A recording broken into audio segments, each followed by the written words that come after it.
Moisés, ¿cómo están? Bienvenidos a un nuevo video en el que voy a tratar de dar respuesta a la pregunta que seguramente se hacen mientras están tomando unos buenos mates y se preguntan: ¿qué fue la unificación italiana? ¿Cuál fue su contexto histórico? ¿Cuáles fueron las causas de esta unificación? ¿Y cómo podemos dividir sus etapas? Así que comencemos por el principio. Se conoce como unificación italiana al proceso histórico que posibilitó la unificación del territorio italiano bajo un mismo estado, el Reino de Italia. Este proceso, desarrollado en la península itálica durante el siglo XIX, fue posible gracias a un movimiento político, militar e ideológico que en pocas décadas logró unificar como Reino de Italia a los siguientes estados independientes: el Reino de Cerdeña, el Reino de Lombardia-Véneto, el Ducado de Parma, el Ducado de Módena, el Gran Ducado de Toscana, los estados pontificios y el Reino de las dos Sicilias.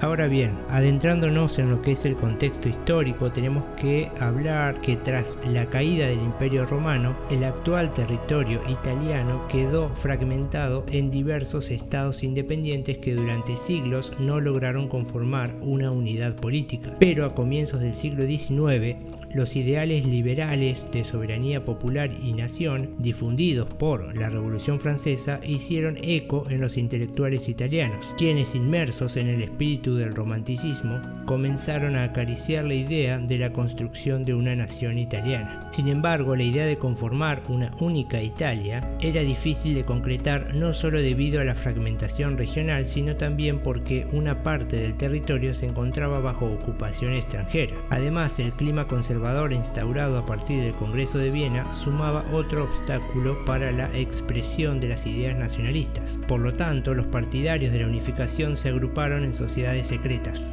No todos los gobiernos de los estados italianos se oponían a la unificación. La Casa Cebolla del Reino de Cerdeña, en el norte de Italia, por ejemplo, participó activamente de la campaña unificadora. Esta participación es interpretada por algunos autores como un acto de conquista ideado por el conde Cavour, ya que finalmente el nuevo Reino de Italia quedó bajo el dominio del rey de la dinastía cebollana, Víctor Manuel II.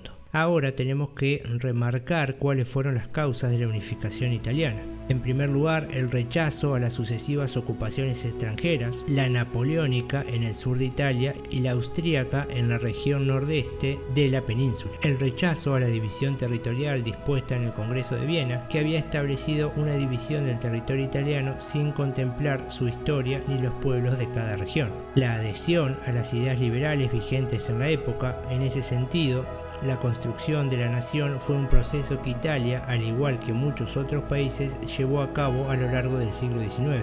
Y por último, a remarcar la adhesión a los principios de libre mercado, ya que la unificación de Italia implicaba la eliminación de las múltiples aduanas que existían en cada uno de los estados independientes. Por último, tenemos que destacar las etapas de la unificación italiana. En primer lugar, el periodo de las sociedades secretas.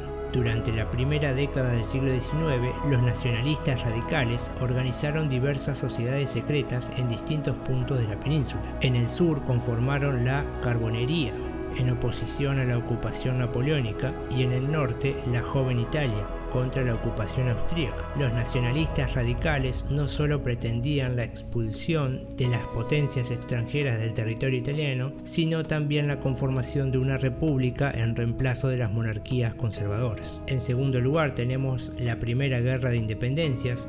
En 1848 el movimiento unificador pasó a manos de una línea más conservadora cuando el rey Carlos Alberto de Cerdeña se hizo cargo de su dirección. Ese mismo año las tropas de su reino, junto a la de los estados pontificios y del reino de las dos Sicilias, se enfrentaron al ejército austríaco, pero no lograron vencerlo, y Carlos Alberto debió abdicar a favor de su hijo Víctor Manuel II.